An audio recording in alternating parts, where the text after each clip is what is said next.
Amém. Graça e paz em nome de Jesus. Amém. Amém, irmãos. Abram suas Bíblias ao Evangelho de Lucas, capítulo 6. Dando continuidade ao estudo do Evangelho de Lucas, capítulo 6, a partir do versículo 12.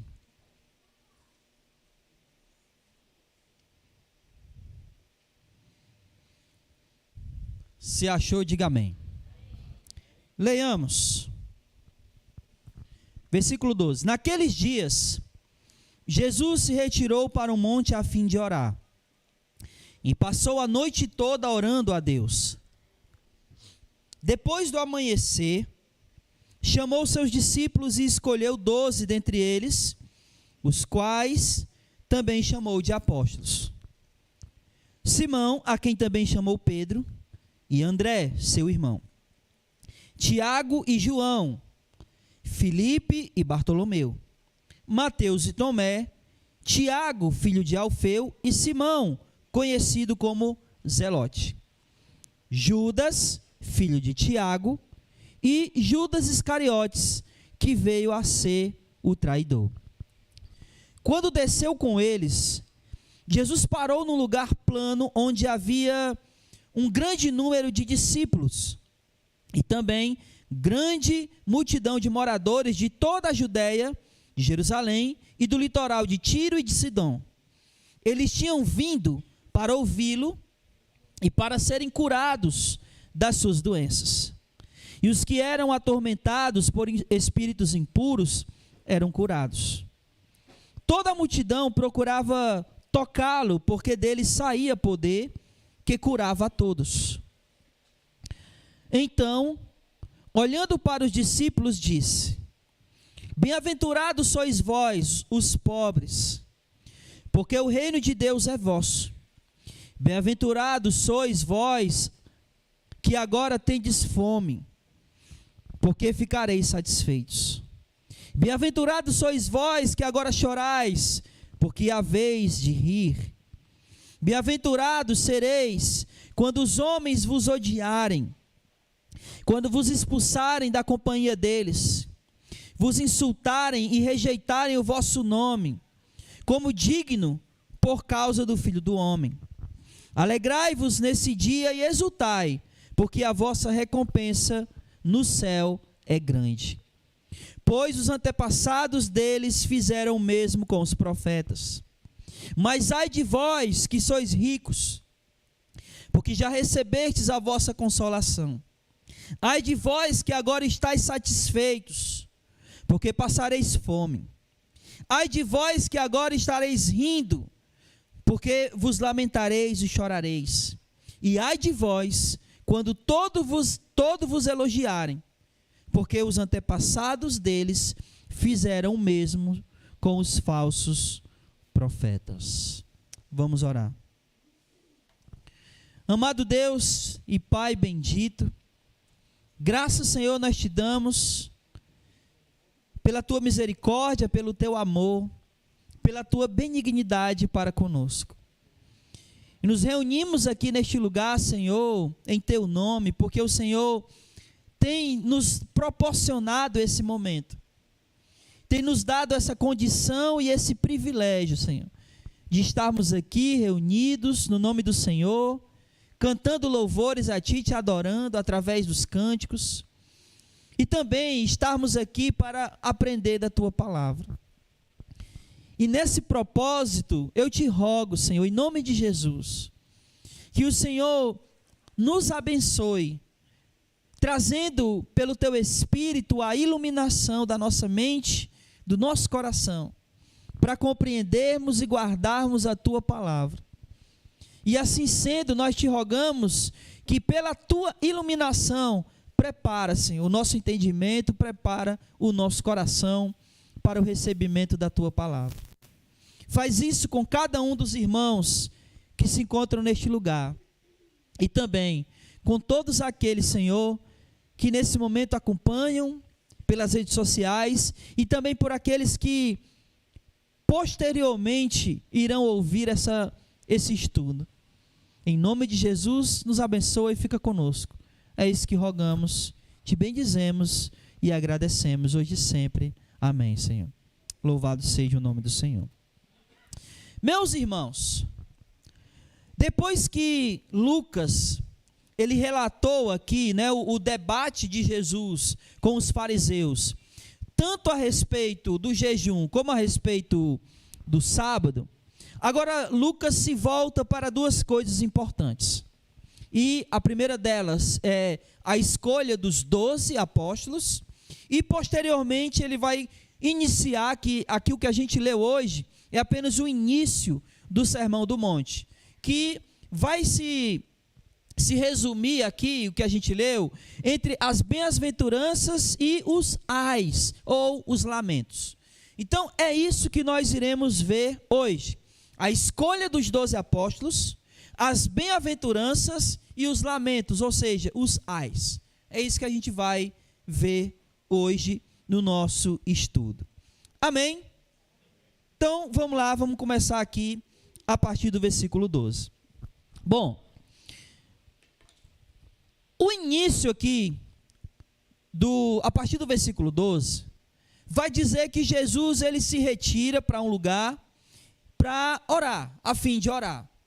E é interessante que praticamente tudo que Jesus ia fazer, antes ele fazia o quê? Ele orava. E aqui nesse momento não era diferente, tendo em vista o que ele iria fazer posteriormente a essa oração. E o que ele iria fazer era escolher os 12 apóstolos. Vale salientar uma coisa. Vale salientar que Jesus, aqui nesse momento, ele já tinha vários discípulos. Tinha muitos discípulos.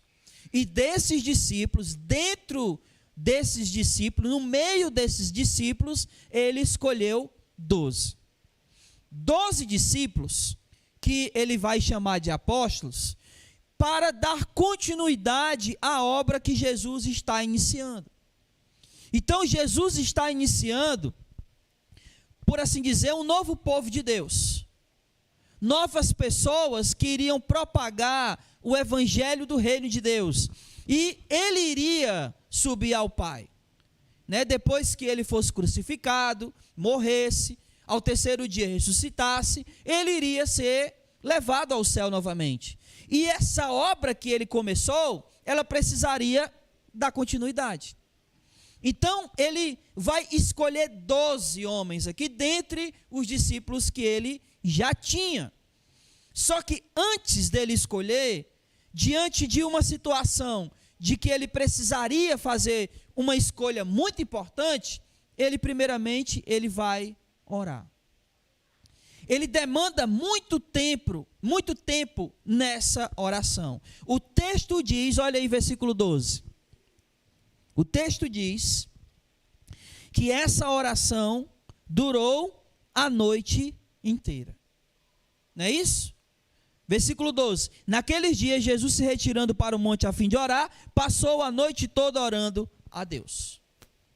Então Jesus, antes de fazer essa escolha dos 12, ele vai para esse monte, vai para esse lugar, e lá ele passa a noite inteira em oração. E aqui, antes da gente entrar mesmo no texto e tentar ver tudo que vai acontecer, aqui Jesus já nos ensina uma coisa importante. Ele nos ensina que nós precisamos incluir Deus em todos os momentos de nossas vidas. Ele nos ensina que, porque é o seguinte, Jesus, ele não trata a oração como um momento da vida dele. Jesus, ele trata a oração como fazendo parte da vida dele. Assim como faz parte da nossa vida, almoçar, jantar, tomar banho, nos relacionar com pessoas, trabalhar. Então a oração faz parte da vida de Jesus, só que ela, na vida de Jesus, vai muito mais além, porque ela não apenas somente faz parte, como ela é a base de tudo que ele vai fazer. Tudo que Jesus faz está baseado na sua conversa, por assim dizer, com Deus. E isso é um exemplo claro de que todas as vezes que Jesus iria ou precisaria fazer alguma coisa, ele orava a Deus. E principalmente se aquela decisão fosse uma decisão muito importante da vida de Jesus. E preste atenção. Qual foi a parte mais importante da vida de Jesus?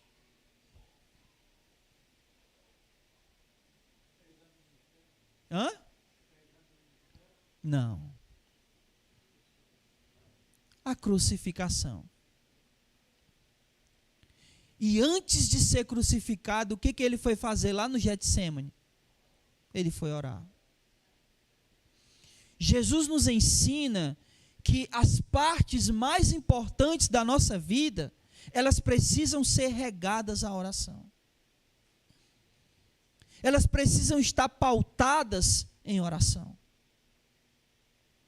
Então, só para citar aqui alguns exemplos, como o que a gente vai estudar, com o que a gente vai trabalhar, aonde a gente vai trabalhar, se a gente vai mudar de emprego ou não, se a gente vai mudar de cidade ou não, se a gente vai se mudar de casa ou não, se vamos casar ou não vamos casar. Essas decisões importantes precisam ser regadas à oração.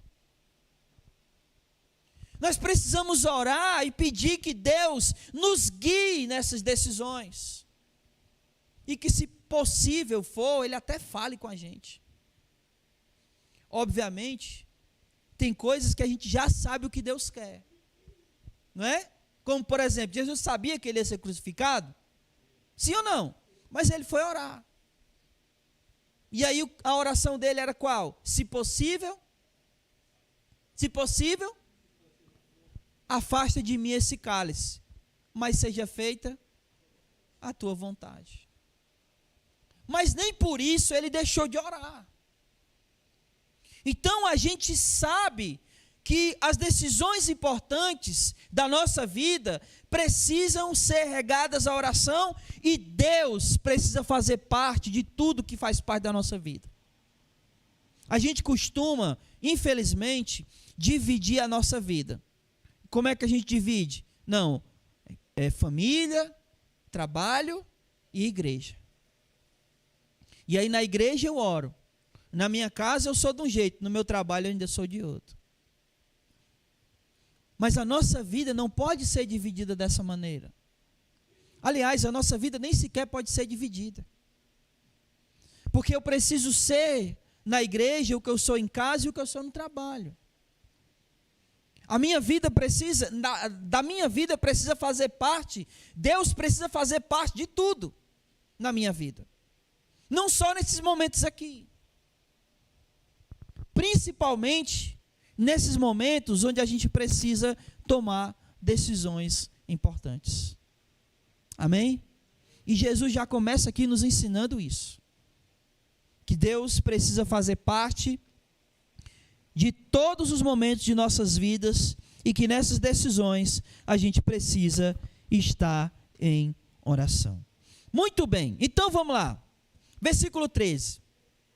No versículo 13 diz que depois que o dia amanheceu, né, depois que ele passou a noite toda orando, aí ele escolheu 12 homens, que, como eu disse, ele escolheu homens que ele iria, quando ele fosse para o céu, esses homens iriam dar continuidade ao ministério de Jesus. E esses homens, diz o versículo 13, que Jesus chamou eles de quê? Apóstolos. Muito bem. E aqui, meu irmão, eu queria destacar justamente essa frase, que Jesus chamou de apóstolos. E essa frase, que Jesus chamou eles de apóstolos, ela é muito importante, principalmente para os nossos dias. Principalmente para os dias de hoje. Por quê? E aí eu vou pedir que você preste atenção. A palavra apóstolo, em grego, porque o Novo Testamento foi escrito em grego, ela significa enviado. É isso que a palavra apóstolo significa. Enviado. Mas não qualquer enviado. Porque, por exemplo, a palavra apóstolo ela pode ser usada para qualquer pessoa de que foi enviada. Por exemplo, Paulo enviou Timóteo para Éfeso. Paulo enviou Tito para Creta. Então, nesse sentido, Timóteo e Tito, eles foram apóstolos de Paulo, porque eles foram enviados por Paulo. E a palavra apóstolo significa enviados. Nesse sentido aqui, esses apóstolos são únicos. Por quê? Porque eles foram chamados e enviados pelo próprio Jesus. E a nenhum outro Jesus fez isso. Sendo que o último que ele chamou e enviou foi Paulo. Então, fora os 12 e Paulo, ninguém pode ser chamado de apóstolo de Cristo. Ninguém. O que significa dizer, por isso que eu disse que isso é importante para hoje, é que nos dias de hoje não existem mais apóstolos. Porque os apóstolos somente são aqueles que foram enviados pelo próprio Jesus. Fora isso, não existem apóstolos. E aí você pode até me perguntar, e Matias? Matias ocupou uma cadeira que estava vaga. E quem era? Cadeira de quem? De Judas. Não é? Então ele ocupou uma cadeira que estava vazia.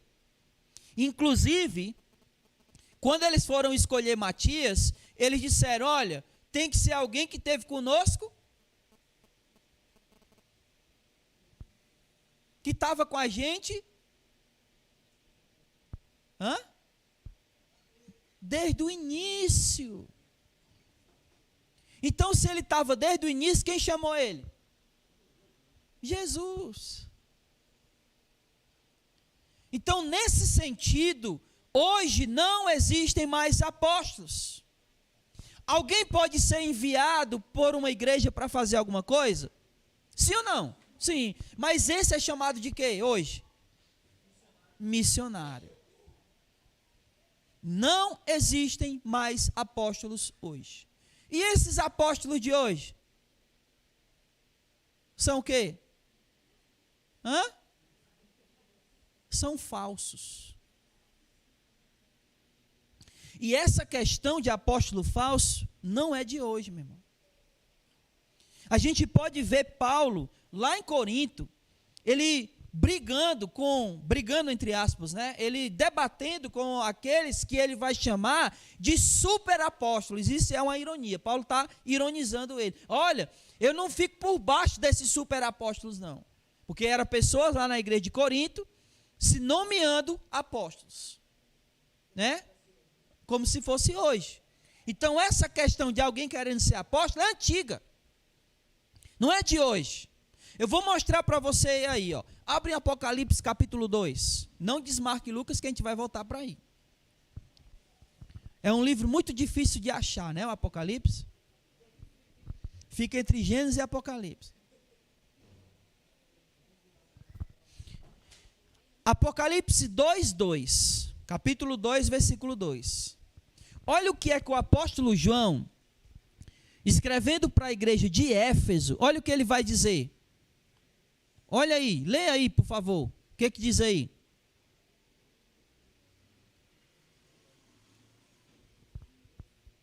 Que vocês têm posto à prova aqueles que se dizem apóstolos e não são.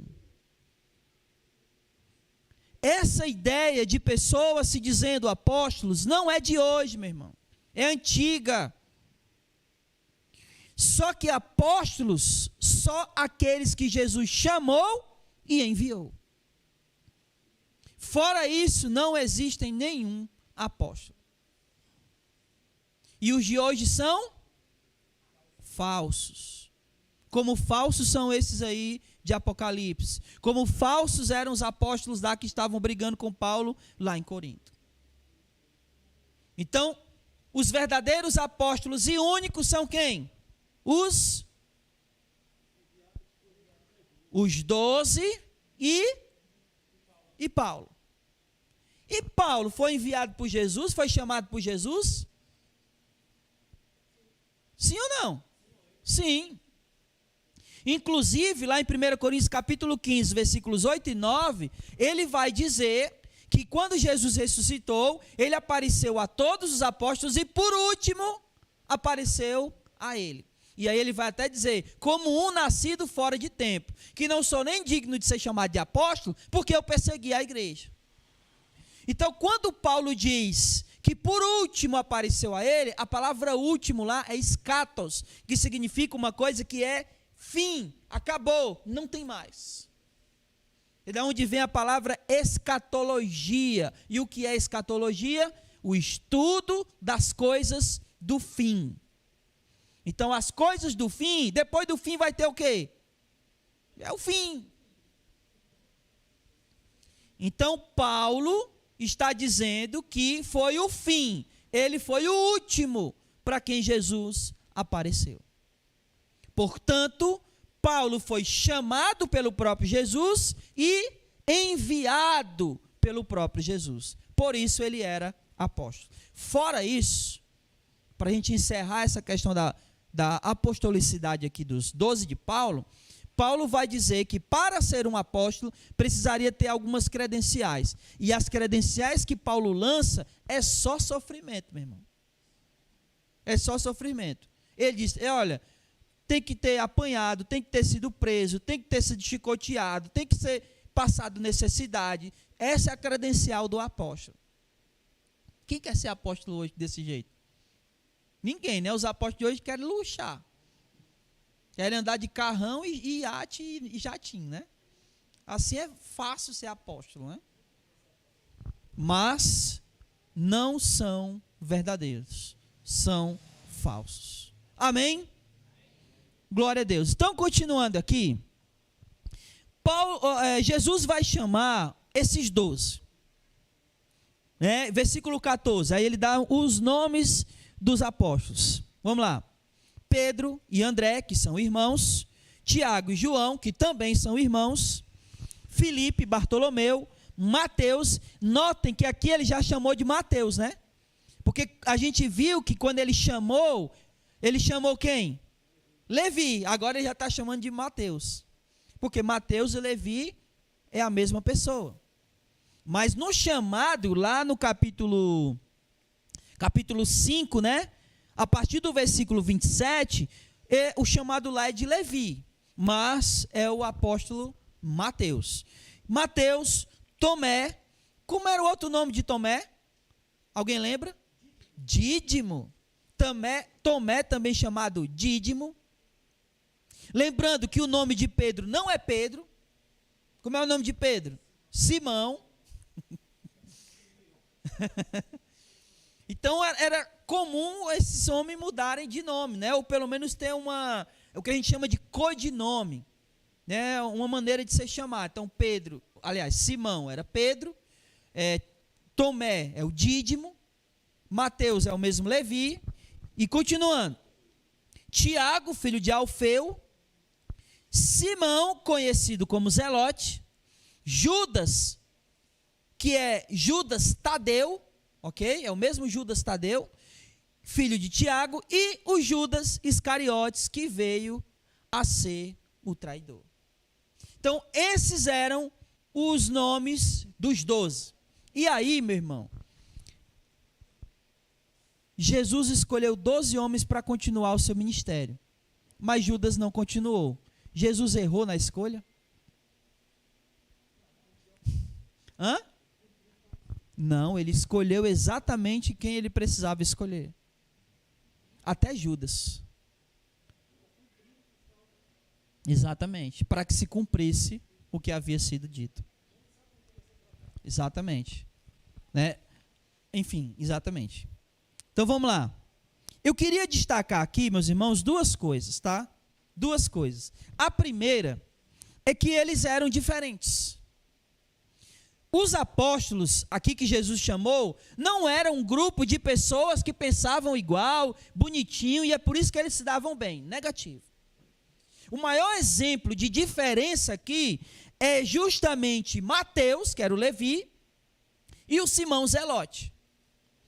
Eu não sei se você sabe, mas os zelotes, zelote não é um sobrenome, é uma classe de pessoas que eram chamados de zelote entre os judeus, que eles queriam expulsar os romanos de Jerusalém na força, na espada. Eles queriam guerrear mesmo contra os romanos e expulsar eles. Então eles eram chamados de zelote. Ou seja, para eles os romanos eram inimigos. E aí, por outro lado, nós temos Mateus, que era cobrador de impostos, ou seja, trabalhava para os romanos. E era considerado pela nação de Israel um traidor. Aí você coloca alguém que quer expulsar os romanos junto com alguém que trabalha com os romanos. Pode dar certo um negócio desse? Não é? Eles não eram iguais. Muitos deles não tinham nada em comum. Alguns eram pescadores, sim. Mas outros não tinham nada em comum. Como é o caso que a gente acabou de citar aqui. Um queria fazer guerra, o outro queria fazer amizade com os romanos. Mas preste atenção numa coisa. Que apesar das diferenças, uma coisa unia eles. E o que é que os unia? Jesus. Jesus era o elo que ligava todos eles, apesar das suas diferenças. E meus irmãos, isso não é apenas com os 12, é com a gente. Quantos de nós não temos nada em comum e que provavelmente, se não fosse Jesus, a gente nem iria se conhecer? Por ter tanta coisa que a gente poderia ter mais coisas que fariam a gente não ter contato do que coisas que iriam nos fazer ter contato. Mas o que nos une é muito maior, porque é Jesus. E se nós estamos aqui hoje reunidos, é porque nós estamos reunidos num só propósito. E o propósito é fazer a vontade de Jesus. É Ele quem nos une. Não é que a gente tem o mesmo pensamento em relação a tudo. Nós temos o mesmo pensamento em relação a Jesus. E é isso que nos une. É isso que nos torna um. Porque todos nós estamos em Cristo Jesus. Amém? Era o que unia eles e é também o que nos une hoje. A segunda coisa que eu queria que nós percebêssemos é que nem todos eles se destacaram. Nós estamos aqui falando de 12 nomes, onde desses 12, apenas 3 escreveram alguma coisa da Bíblia. Quem são? Pedro, Mateus e João. Vocês notaram que aqui tem 2 Tiago? Sim ou não? Tem o Tiago, irmão de João, e tem o Tiago, filho de Alfeu. 2 Tiagos aqui entre os apóstolos. E a carta de Tiago não é de nenhum desses 2. De nenhum dos 2. Nós temos 2 Judas, o Judas Tadeu e o Judas Iscariotes, e a carta de Judas não é de nenhum dos 2. Né?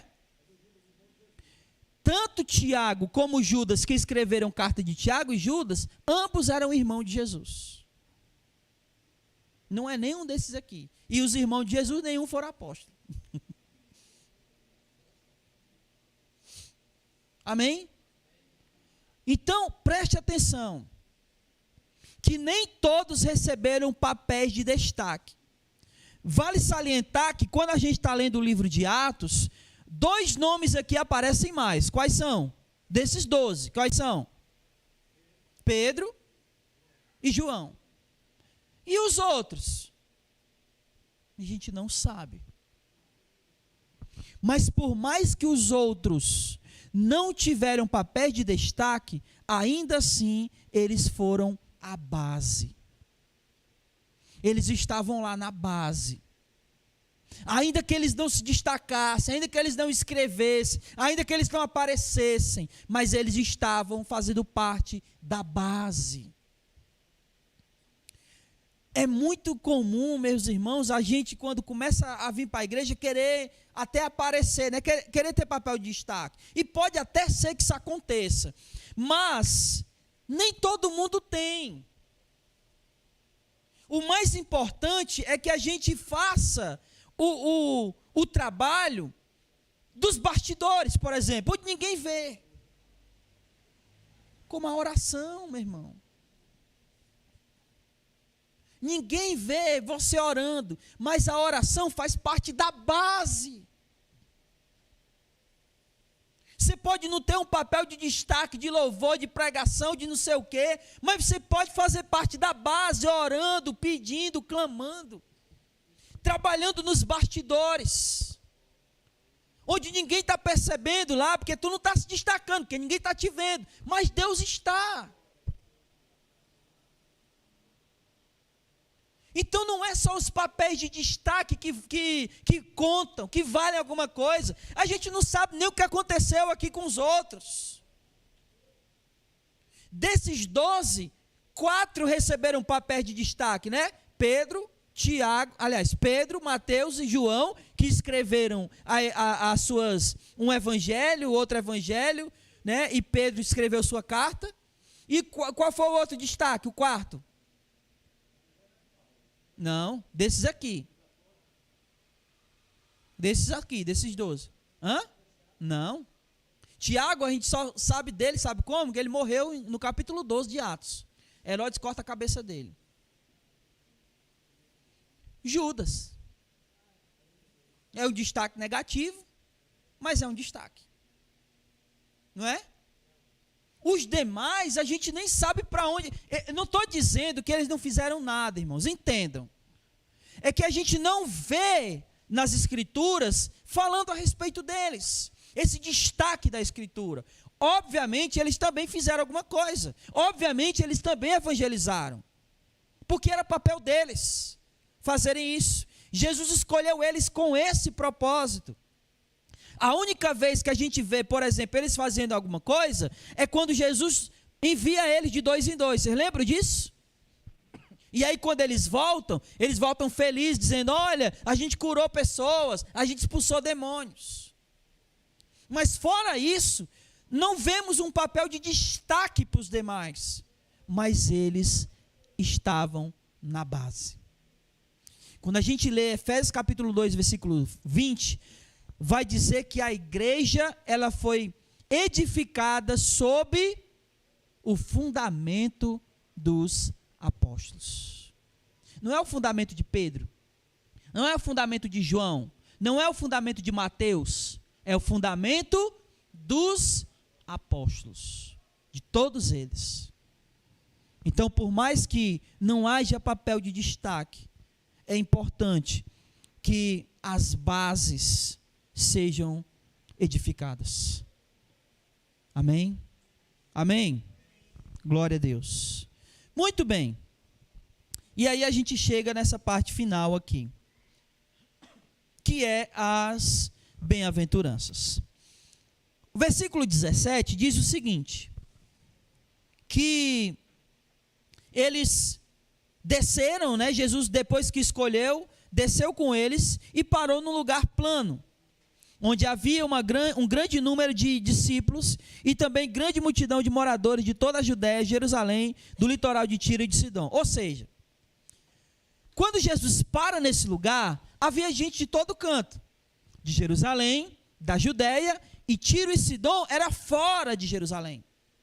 Então não havia só pessoas ali da Judéia, de Jerusalém, havia pessoas de fora, que tinham ido até lá, para quê? Para o que ele diz, ouvirem Jesus falar e serem curados por Jesus. E não apenas curados de doenças físicas, mas olha o versículo 19. Aliás, versículo 18. E os que eram atormentados por espíritos impuros eram curados, e toda a multidão procurava tocá-lo. Então eles tinham ido até lá para receber de Jesus algum tipo de cura e ouvir o que ele estava ensinando. E aí, é interessante tudo isso. Porque, olha só, preste atenção. Por que eles procuraram Jesus?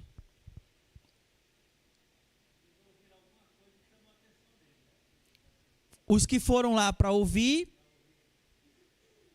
pensaram, eu tenho alguma coisa para ouvir. E os demais? Foram atrás de cura. Isso é ruim? Não. O fato é que seja quem foi curado de uma doença física, seja quem foi liberto de um espírito maligno, ou quem foi lá para ouvir Jesus, eles tinham uma coisa em comum. O que era?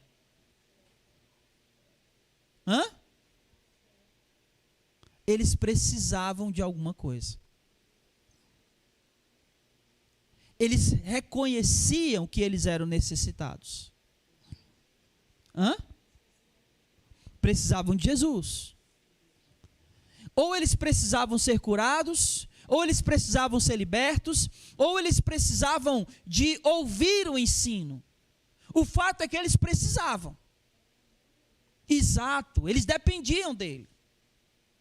E era isso que eles tinham em comum. E aí, Jesus olhando para isso, Jesus olha para os discípulos, versículo 20, olha aí, ó. Olhando para os discípulos, diz. Então, as bem-aventuranças, Jesus está falando para quem? Para os discípulos. E ele está falando para os discípulos por causa de tudo que estava acontecendo. Olha, percebe isso aqui. A multidão estava vindo porque ela precisava de Jesus. E aí Jesus olha para os discípulos e começa a falar isso aqui como quem diz assim, olha, nunca esqueçam, assim como eles, vocês também precisam. A multidão veio porque precisava, e está correto. Porque se você precisa de alguma coisa de Jesus, você tem que ir até Ele. O fato é que você não pode esquecer que você sempre vai precisar.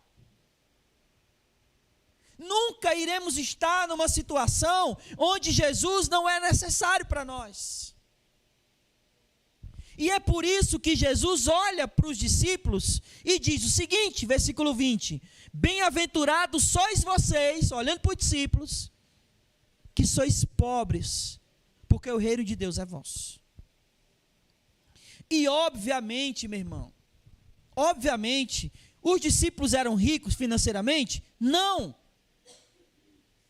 E claro, Jesus não está dizendo que ele é só para os pobres. Jesus está dizendo que se eles forem, ou se enxergarem necessitados, como pobres, que eles de fato eram, eles sempre vão entender que eles precisam de Jesus. Assim como a multidão estava lá, porque precisava. Ele viu a multidão necessitada. Ele olha para os discípulos e diz, olha, vocês serão bem-aventurados se vocês forem pobres. Se vocês sempre reconhecerem que vocês precisam e necessitam de mim. Vocês... A palavra, a frase aqui, né, bem-aventurados, ela tem um significado de aprovados por Deus. Então, bem-aventurados, que muitas vezes as pessoas querem traduzir por felizes, é alguém que foi aprovado. Óbvio, quem é aprovado por Deus fica feliz. Não é? É verdade? Quem não gostaria de ser aprovado? Claro que sim.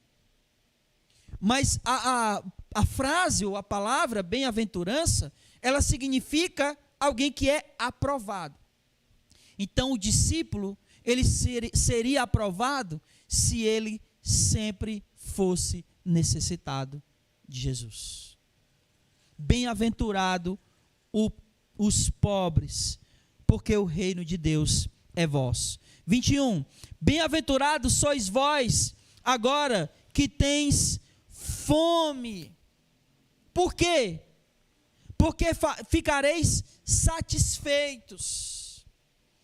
Meu irmão, o que Jesus está dizendo é que não apenas no sentido de que, claro, isso também, né? Quando estivermos no porvir, não sentiremos falta de nada, porque seremos saciados, obviamente. Mas, obviamente também, que aqueles que são satisfeitos em Cristo, não sentem fome. Porque Jesus é suficiente. É o Salmo 23. É a ovelha deitada em pastos verdes. Uma ovelha deitada em pastos verdes é uma ovelha que está saciada. Caso contrário, ela estaria fazendo o quê? Comendo a grama. Então, bem-aventurados os que têm fome, porque eles encontrarão em Deus, encontrarão em Jesus esse saciamento, esse saciar. E quando nós estamos saciados em Deus, nós não temos fome de outra coisa. Eu acredito que a maioria aqui é da mesma época que eu, né? Salvo alguns aqui. Mas é daquela época que você já foi pro centro de Fortaleza com a sua mãe quando você era pequeno? Aí geralmente, né? Essa época nem tanto, mas antigamente, vou contar para vocês que são mais novos. A gente ia e os pais da gente faziam a gente comer em casa, antes de sair. Por quê? Para não pedir nada na rua, porque não queria gastar. E aí, se você tivesse de barriga cheia, você não ia pedir comida. Por quê? Porque você estava cheio. Era uma tática. Funcionava que era uma beleza. A ideia é a mesma. Se a gente está de barriga cheia de Jesus, a gente não vai querer pecado. Porque estamos saciados. Estamos satisfeitos nele. Então, bem-aventurado aquele que tem fome dele, porque será saciado. Agora, se a fome for de outra coisa, ele não saciará. Mas aqueles que estão satisfeitos em Jesus, esses não terão fome. Serão saciados nele. Bem-aventurados, versículo 21. Sois vós que agora chorais, porque havereis de rir. Aqueles que choram serão consolados e confortados. É a mesma situação. Receberão esse conforto e esse consolo do Senhor. Porque Ele é o verdadeiro conforto e o verdadeiro consolo. Por isso que vale a pena, como ele está dizendo aqui, chorar nele. Sentir fome nele. Ser pobre, como vai dizer lá em Mateus, de espírito. Porque quando a gente é pobre de espírito, é alguém que reconhece que o espírito precisa de Deus. É alguém que sente fome de Deus. É alguém que chora na presença de Deus. E será saciado, será confortado, será consolado. Amém? E aí a última bem-aventurança aqui, que ele fala, né, que são 4, é interessante porque, aonde é que fala de novo dessas bem-aventuranças? Onde é? Além daqui de Lucas? Em Mateus. E em Mateus ele fala mais do que 4, né? Aqui só são 4. Então aqui são bem-aventurados os pobres, os que têm fome, os que choram, e o versículo 22, bem-aventurados sois quando os homens vos odiarem, quando vos expulsarem da companhia deles, vos insultarem e rejeitarem o vosso nome como indigno por causa do Filho do Homem. Então, bem-aventurado aquele que é perseguido por causa de Jesus. E aí ele vai concluir, versículo 23, dizendo o seguinte: alegrai-vos nesse dia e exultai, ou seja, quando vocês forem perseguidos por causa do meu nome, e é importante salientar isso, tá? Perseguidos por causa do nome de Jesus. Não é porque a gente é chato e as pessoas vão ficar com raiva porque a gente é chato. Porque pode acontecer. Né? Às vezes, por exemplo, deixa eu dar um exemplo aqui. A pessoa chega num lugar e liga o carro de som bem alto com louvor. Aí a pessoa vai e liga para a polícia porque o som está alto. Aí você diz, olha, está me perseguindo só porque eu estou ouvindo louvor. Não, é porque o som está alto. Tu está sendo chato. Então, ele está dizendo aqui a perseguição por causa do nome de Jesus. É quando alguém não vai com a sua cara, por exemplo, só porque você é crente. Aí sim é por causa do nome de Jesus. Ou porque você está pregando o evangelho e a pessoa quer porque quer lhe calar. A gente viu isso durante todo o livro de Atos. Quando a gente estudou Atos aqui. Os apóstolos pregando, Pedro pregando, Paulo pregando. E aonde eles chegavam pregando, os judeus iam lá e tentavam prender eles. Bater neles, matar eles. E isso é perseguição por causa do nome de Jesus. Amém? Então, nesse caso, quando houver perseguição por causa do nome de Jesus, não se entristeçam, alegrem-se. É isso que ele está dizendo. Alegrem-se. Versículo 23. Alegrai-vos nesse dia e exultai, porque a vossa recompensa no céu é grande. A vossa recompensa no céu é grande. Por quê? Porque os pais deles, os antepassados deles, também fizeram o mesmo com os profetas. Olha que coisa legal. Você já ouviu falar do profeta Elias? Sim ou não? Profeta Isaías? Eles foram perseguidos? Sim ou não?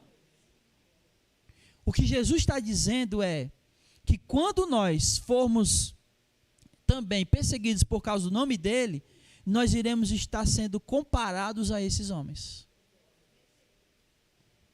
Porque assim fizeram eles com os profetas. Ou seja, também farão com vocês. Ele está nos equiparando aos profetas do Antigo Testamento. Quando? Quando a gente for perseguido por causa do nome de Jesus. Por isso a gente tem que se alegrar e exultar. E agora, ele vai falar dos lamentos. Eu quero que você perceba uma coisa. Qual era a primeira bem-aventurança? Os pobres. Qual é o primeiro ai? Os ricos. Está vendo? Contraste. Qual é a segunda bem-aventurança?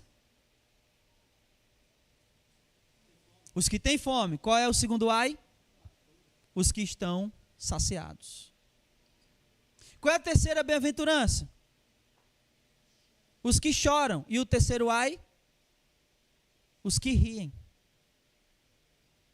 Os ai são o contraponto das bem-aventuranças.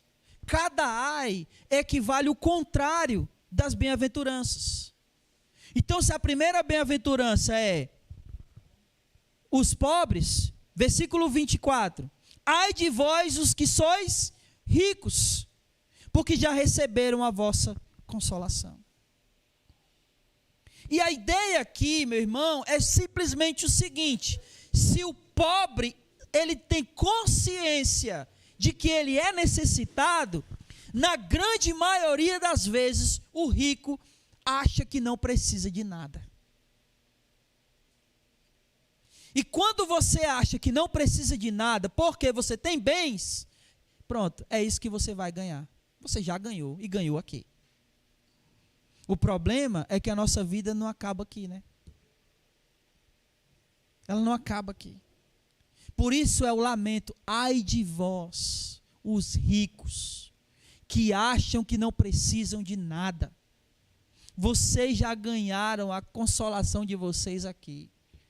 Vocês não serão consolados como os pobres, que percebem, que entendem que são necessitados. Aí o segundo ai, 25. Ai de vós que agora estáis satisfeitos, porque passarão fome. Aqueles que passam fome serão saciados, e aqueles que estão saciados passarão fome. Ai de vós.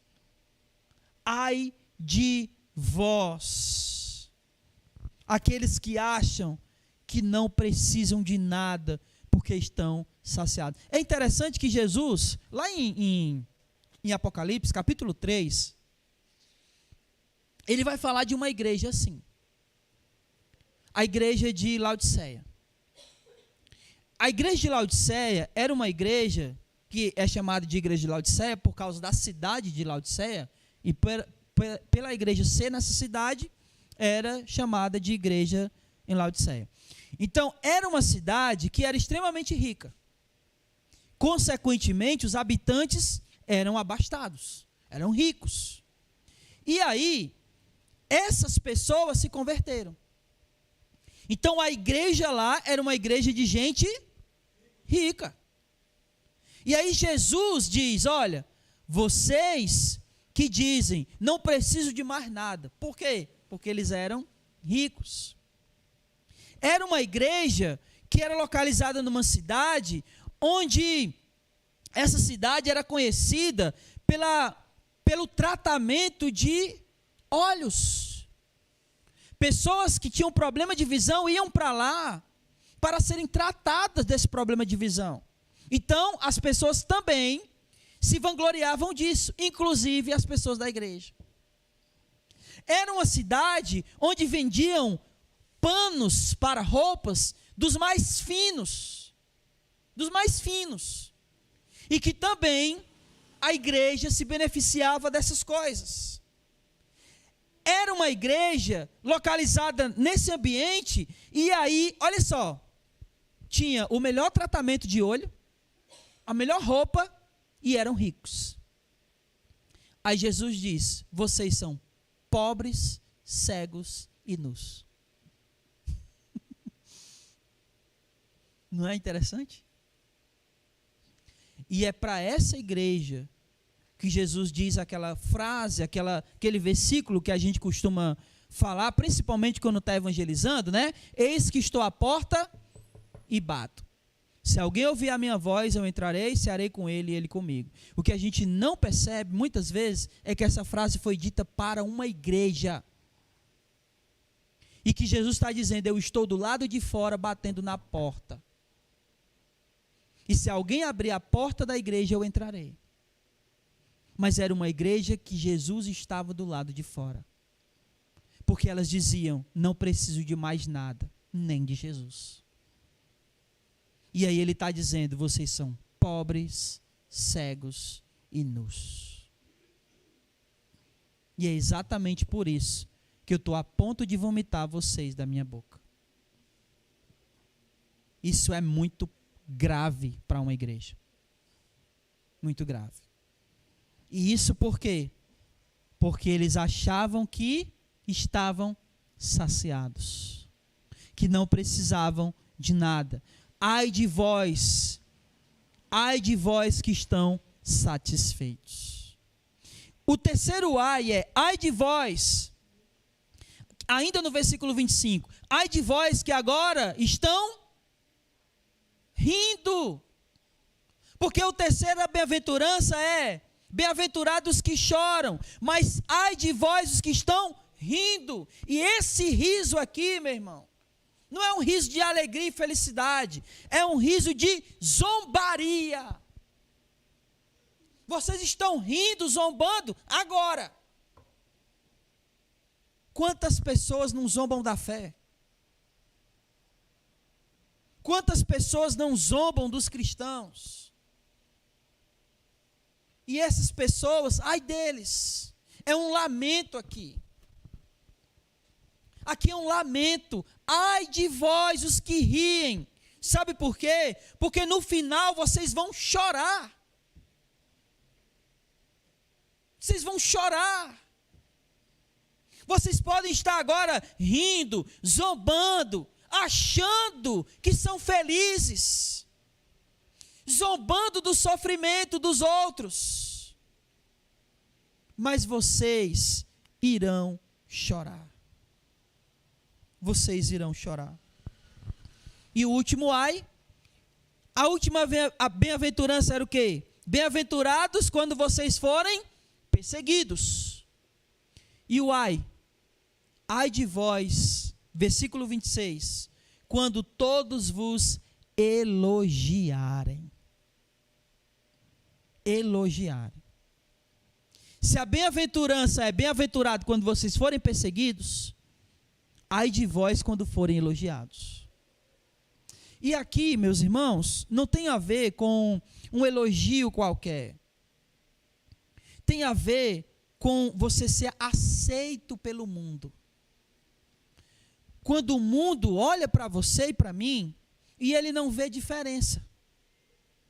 E ele te elogia por isso. Rapaz, fulano ali é tão legal, né? Ele parece até um mundano, apesar de estar na igreja. É muito gente boa, bebe aqui com a gente. Senta na mesma mesa que a gente, conta um monte de piada imunda. Fulano é legal, né? É crente, mas é gente boa. Ai de vós quando forem elogiados. Porque quando a gente é crente de verdade, como a própria palavra diz, a luz não comunga com as trevas. Se está tendo algum tipo de comunhão, tem alguma coisa errada. A gente provavelmente não está sendo luz. Então, cuidado com esses elogios. Cuidado quando você for bem recebido pelo mundo, você ser bem aceito. E eu não estou dizendo que a gente não deve ter bom testemunho dos de fora. Claro que sim. Mas a gente tem que receber o bom testemunho dos de fora, os de fora dizendo o seguinte, que nós somos diferentes e não iguais. Esse é o bom testemunho dos de fora. Quando as pessoas olham para nós e percebem que o nosso pensamento, a maneira como a gente age, a maneira como a gente fala, a maneira como a gente se veste, é diferente. Quando a gente é bem recebido e elogiado porque está sendo igual, aí, ai de nós. Ai de vós. Olha só o que ele diz, versículo 26. Ai de vós, quando todos vos elogiarem, porque os antepassados deles fizeram o mesmo com os falsos profetas. Se as bem-aventuranças, elas são para os perseguidos, por quê? Porque irão nos comparar com os profetas, os elogios nos comparam com os falsos profetas. E isso é triste. Significa dizer que não estamos sendo cristãos verdadeiros, e sim cristãos falsos. O mundo precisa olhar para nós e enxergar as diferenças. Se ele olha para nós e enxerga as semelhanças, então somos cristãos falsos. Está na moda, por exemplo, as igrejas não se parecerem com igrejas. Vocês já viram isso? As igrejas parecem muito mais uma casa de show, que segundo eles, para atrair as pessoas, e aí eles querem atrair pela semelhança, e não pela diferença. Não é? Pintam as paredes de preto para parecer um clube, colocam um jogo de luz. Por quê? Porque as pessoas não podem mais identificar como igreja, porque se elas identificar como igreja, elas não vêm. Meu irmão, a gente não tem que atrair pela igualdade, pela semelhança, é pela diferença. Porque as pessoas já estão cheias do mundo. Elas querem ver diferença e não igualdade. Se for para ter igualdade, elas ficam lá, é tudo igual. Para que vir para a igreja? Então, ai de vós, aqueles que quando vos elogiarem. Eu quero ler com vocês, pode até colocar aqui, Eve. Pronto, já é aquele mesmo. Esses 3 versículos aí, que muitas vezes parece que a gente esquece. Mateus 16, versículo 25 e 26. Quem quiser preservar sua vida irá perdê-la. Mas quem perder a vida por minha causa, este a preservará. Tiago, capítulo 4, versículo 4. Infiéis, não sabeis que a amizade do mundo é inimizade contra Deus? Portanto, quem quiser ser amigo do mundo, se coloca na posição de inimigo de Deus. E aí, 1 João 2, do 15 ao 17. Porque tudo que há no mundo, o desejo da carne, o desejo dos olhos e o orgulho dos bens, não vem do Pai, mas sim do mundo. Ora, o mundo passa, bem como seus desejos, mas aquele que faz a vontade de Deus permanece para sempre.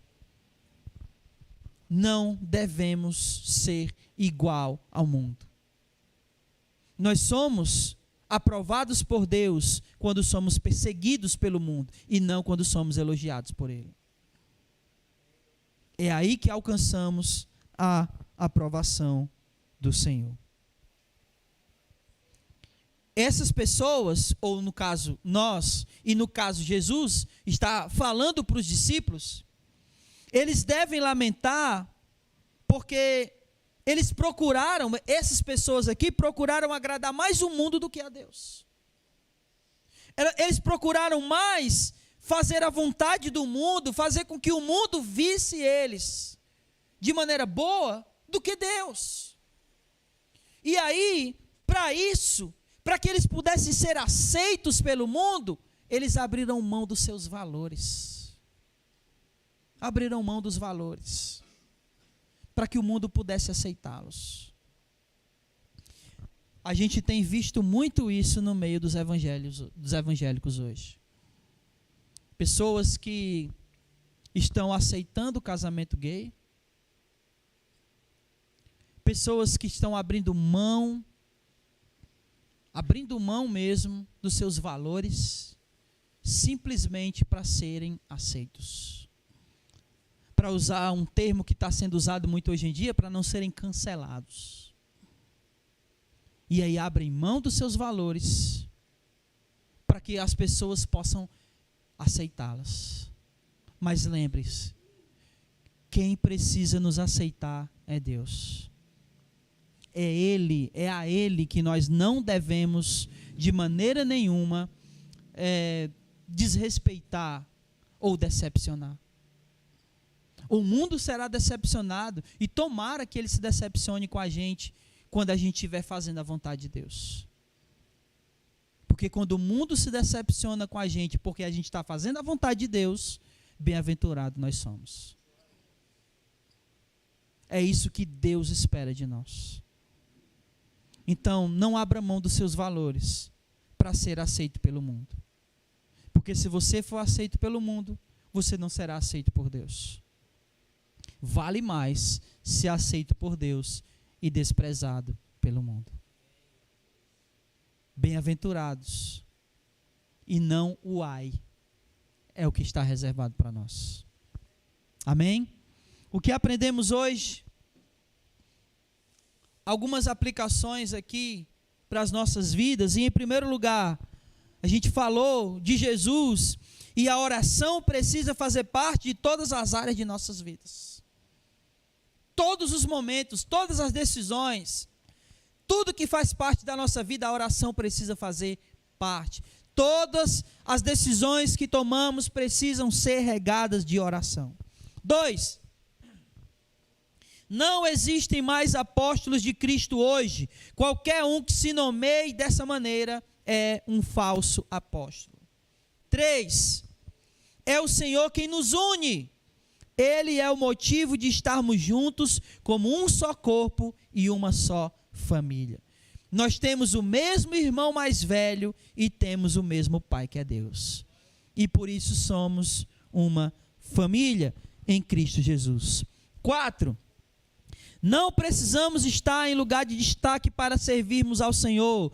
Todo serviço é válido até aquele que não é visto pelos homens. Os serviços de bastidores podem não ser vistos pelos homens, mas Deus está vendo. E nós precisamos fazer os serviços das bases. 5. A alegria com o mundo é tristeza para com Deus, mas a tristeza com o mundo traz a alegria para com o nosso Deus. É Ele quem precisamos alegrar. É Ele quem precisa se alegrar conosco e não o mundo. E por último, nós precisamos estar felizes e satisfeitos nele. Amém? Guarde isso no seu coração. Leve isso no seu coração e coloque em prática na sua vida. Amém? Levante, fique de pé em nome de Jesus. Vamos orar e encerrar. Oremos.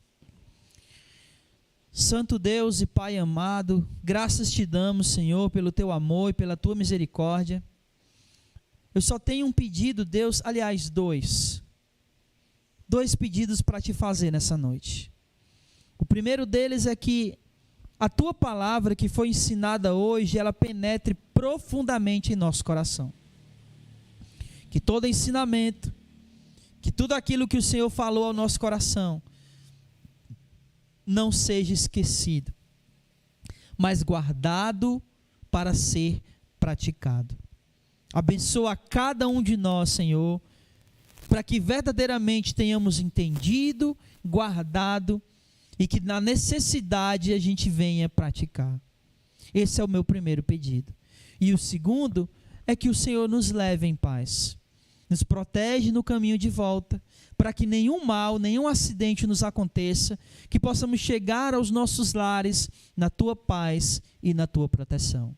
É isso que nós te pedimos, Senhor. E muito obrigado por esse momento com os meus irmãos, pela tua palavra e por esse culto. Fica conosco, nos abençoa, nos leva, é isso que rogamos, te pedimos e desde já te agradecemos, no nome santo de Jesus, amém, e louvado seja o nome do Senhor. Vamos em paz, que o Senhor nosso Deus nos abençoe e não saia sem cumprimentar o irmão com a paz do Senhor. Amém.